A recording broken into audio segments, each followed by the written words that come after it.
girl Naja here, and I am back with another video. I'm coming at you very chill, very relaxed. I got like a messy bun thing going on, no makeup, just chilling. Probably gonna be like that for the next 2 weeks to be honest, but today I'm going to bring you guys a story time video, and I actually told like a snippet of this story on Twitter, so you guys should totally follow me on Twitter. I can interact with you guys way faster on Twitter than like any other social media I have other than the comment section of videos. I posted a snippet of this story, and one of you guys that followed me on Twitter was like, yo, why haven't you made a video about this? And I was like, well, it's kind of a short story, but maybe I could stretch it so that, you know, you guys can be entertained and it won't be as if I'm hopping in front of this camera for 3 minutes. So here your girl is. So this story is basically about this time where there was a sex book at my, well, not, it was at my school, but it was more so like secluded to my class, and how I snitched on the people who were making the book because they wouldn't let me read it. Like point blank period, they wouldn't let me read it, so I snitched. If you guys like my story time videos, please go ahead and give this video a big thumbs up, and yeah, I'm just gonna get right on into it. So this story happened when I was in the 7th grade and I was in middle school, and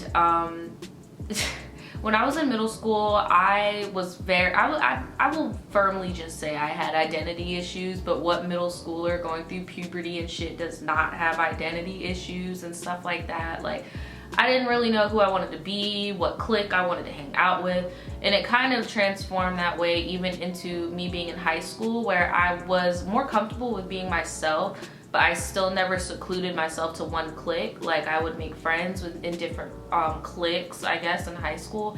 But in middle school, it really bothered me that like I was not clicked up, because a lot of girls were clicked up.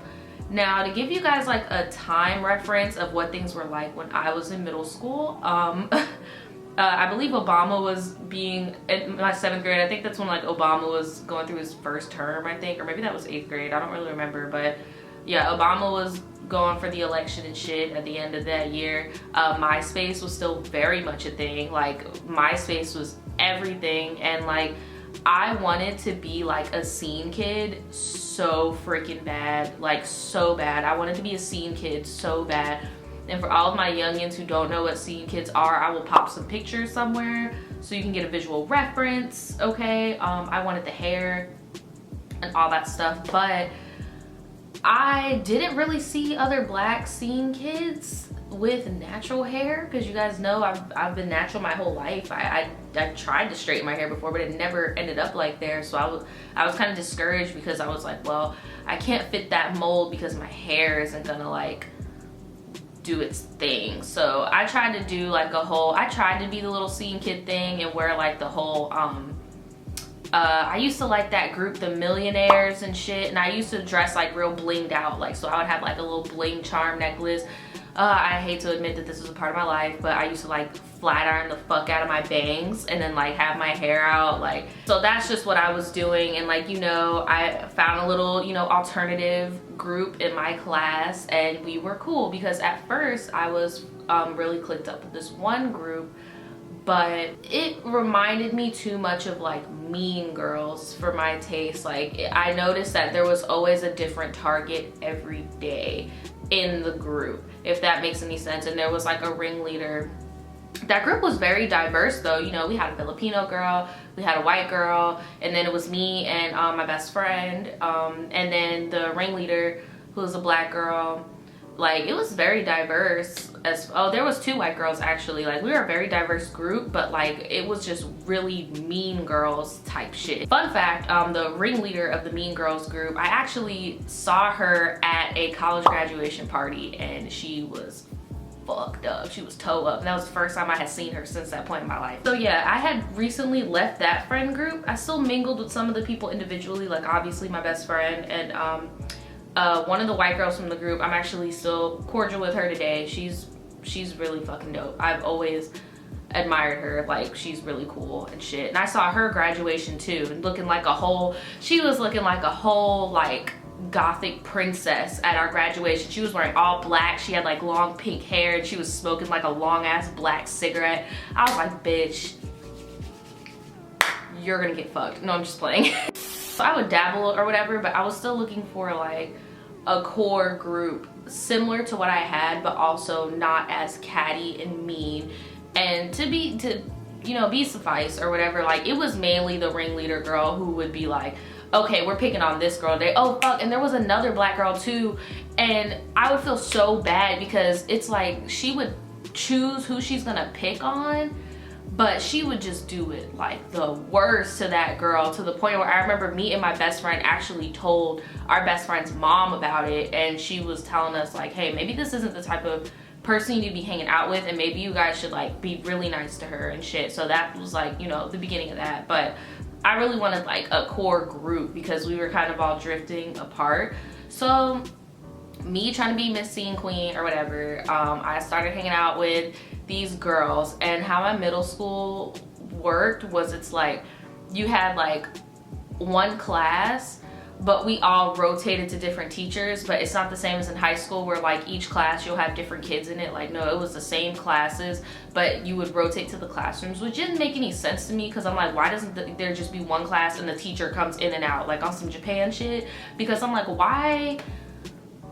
It just didn't make any sense to me. But anyway, that's how it was. So yeah, so these kids are in our class or whatever, and there were a group of girls, and you know, some were kind of on the preppier side. Like, if you were into MySpace at this time, you know that like there were different branches of scene kids and emo kids, okay? Like, so there was like the preppy emo girl that was probably like a MySpace model or some shit for with the vector and shit, and then there was like, you know, your overly emo girl, and then you're like, you know, skater emo girl or whatever. And then here you have me with my flat ironed ass bangs and my fucking knee-high socks and looking a hot ass mess. But you know, I gravitated towards them. They were cool, but they still, like, they didn't really accept me. It wasn't as diverse as my last group was, even though my last group was like somewhat toxic and shit, but it wasn't as diverse. Like, I was the only black girl, and they didn't really accept me. They didn't really, you know, yeah, sure, we had the same music taste and stuff like that, but they didn't really like accept me, and I didn't really understand why, or understand that I was kind of on the outskirts and that I was left out until the fucking sex journal popped up. Now, the sex journal was like a composition book, like the black and white composition book. It had stickers and shit on it, you know, and I noticed that we're gonna call the girls A, B, C, and D, okay? So A was like the ringleader, and mind you guys, like, they were not mean to me. Like, they were not mean to me. They were very nice, like very nice girls, like very nice, but it was just obvious that I was not a fit for their group, if that makes any sense. They were really nice. So the ringleader A, she was the first person I saw with the book. You know, she writing in the book or whatever, blase blase. And oh, mind you, I was the only girl in that group with no boyfriend either, like whatever. But A is the first person I saw with the book. Then out of nowhere, in a different class, I see C with the book, writing in the book, and I'm like, that has to be the same book. It has the same stickers on it, like whatever. Next day in a different class, I see B with the book, and then so on for D, and I'm just like, what's going on with this book? And then finally one day at lunch, like, I did kind of sit with them and I was like, hey, like, what's going on with this book? Oh, it's a secret book. And I'm like, well, we're supposed to be friends, so what's the secret? Like, what's going on? Like, what's in the secret book? Oh, well, you know, it's about sex. Okay, like, so what about sex? Like, what's going on? It's like about like our sexual experiences and like stuff that we've done with our boyfriends, and then we just pass it around and write in it. So I was just like, okay, well, can I read it? And they were just like, well, A was just like, oh, well, you know, you can't really read it because like, if you know our secrets and then like you go tell somebody, like you have to put your own secret in there, and then like once your secret's in there and we know it, then it's kind of like we won't tell your secret if you won't tell our secret, but you're a virgin, so I know you've never done anything, so you won't be able to write in the book, so we can't let you read the book. Now, mind you, at this point in my life, in the 7th grade, I was 12 at the time, and I had like minor sexual experiences at that time. I had not been with any guys or anything like that, but at the same time, I didn't want to like out myself, and write any like innocent little shit, because mind you, y'all, I already knew the shit in that book was not innocent. I already knew these little girls was being grown, okay? But the experience that I had at that time in my life with girls were very innocent type coming of age shit that I'm pretty sure a lot of LGBTQ people can, you know, resonate with, or like, oh, maybe I kissed a girl, or, you know, I touched a titty, like just stuff like that. But it's just like, I didn't want to out myself and write that in the book, because I feel like that's an imbalance of secrets in my 12-year-old brain. That's what I thought. Plus, I didn't want any rumors being spread about me or anything like that. So, because there were no openly gay people in my middle school, like at all. Like, I feel so great that now we're in a new climate where there are trans kids, there are openly gay kids, like, but when I was younger, that was not a fucking option. And if there was a gay guy, he might have came out as bisexual to be safe. You get what I'm saying at that point in time. But as a girl, if I were to say that, I would automatically be labeled a lesbian or be called all types of derogatory terms and stuff like that. And I just was not prepared to out myself in that manner. So I was like, you know what? Fuck y'all book.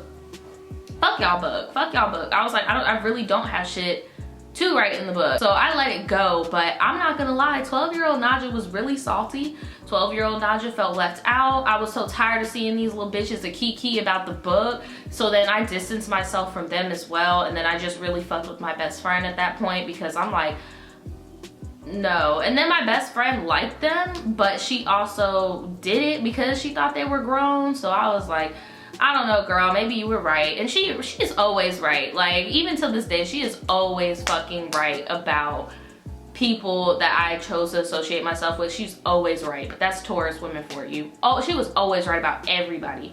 It doesn't matter how long I was friends with certain people. What she told me in the beginning always ended up happening. So I was like, you know what? Fuck these bitches. But even though I said fuck them, I could not mentally be like, fuck them. Like, I was still fucking mad. Like, I was like, I want to know what's in the book, and I don't like how y'all always make me feel left out, and y'all claim to be my friend. So the more I kept seeing them in class writing in it, kikiing about it, and like all this shit, one day, and I'll never forget, because this was my English class, because that bitch fucking hated me. She hated me because I used to daydream a lot, and she thought that I had ADHD or some shit, which I definitely did not. I do not have ADHD, don't. But because I used to daydream a lot, she thought I had ADHD, and every time she would be in the middle of a lecture, she would catch me daydreaming, and she would just be like, Naja, what page are we on? And I'd be like, bruh, like, obviously I don't fucking know. Like, you see me fucking staring off into space, bitch. Like, really? But I remember it was her class, okay? I went up to her desk. I was like, we're gonna call her Miss M. I was like, Miss M, there's this notebook that A, B, C, and D have, and they were writing some really inappropriate and nasty stuff in it. What do you mean inappropriate and nasty stuff? Stuff about sex. And I remember so vividly the way I said sex. I was just like, stuff about sex. Like so cringy, bro. And I was so confident in my snitchery, bitch. I was so confident in that snitch session. Oh.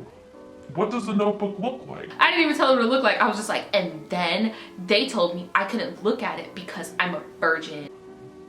Okay, sweetie, but what does the notebook look like? It's a black and white composition notebook with stickers on it, and Frank stickers, bitch. Like, I'm snitching hard, like fucking Invader Zim and Anne Frank stickers on it, okay? I am snitching, bitch. Like, don't remember if it had Anne Frank stickers, but it definitely had Invader Zim stickers on it. So, you know, I'm thinking shit's about to go down that day. Nothing happens that day. So the next day, you know, we're doing silent reading. And I think it was either B or C, because they're both blonde, so I don't fucking remember. It was either B or C. While they're doing silent reading, they had left the composition book on their desk. So as the teacher's walking through the aisle, she just picked up the book. And B or C, don't remember, both blonde, looked up at her as if like her whole life was over, bitch. Like, she was just like, and I'm just sitting here like,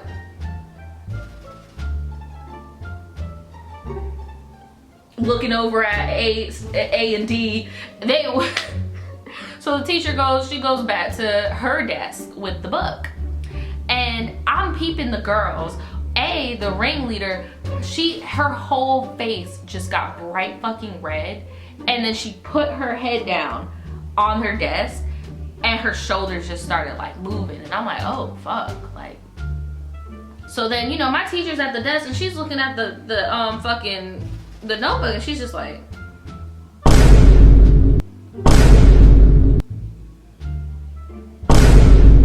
And bruh, when I tell you, bruh, the look on my teacher's face was a mixture of shock and disgust, which I understand because as an adult, if I don't know what was in to this day, I don't know what was in the book, but I can only imagine as an adult reading something that a 12 to 13-year-old is writing about their sexual experience, having intercourse and doing all this shit with these boyfriends and shit.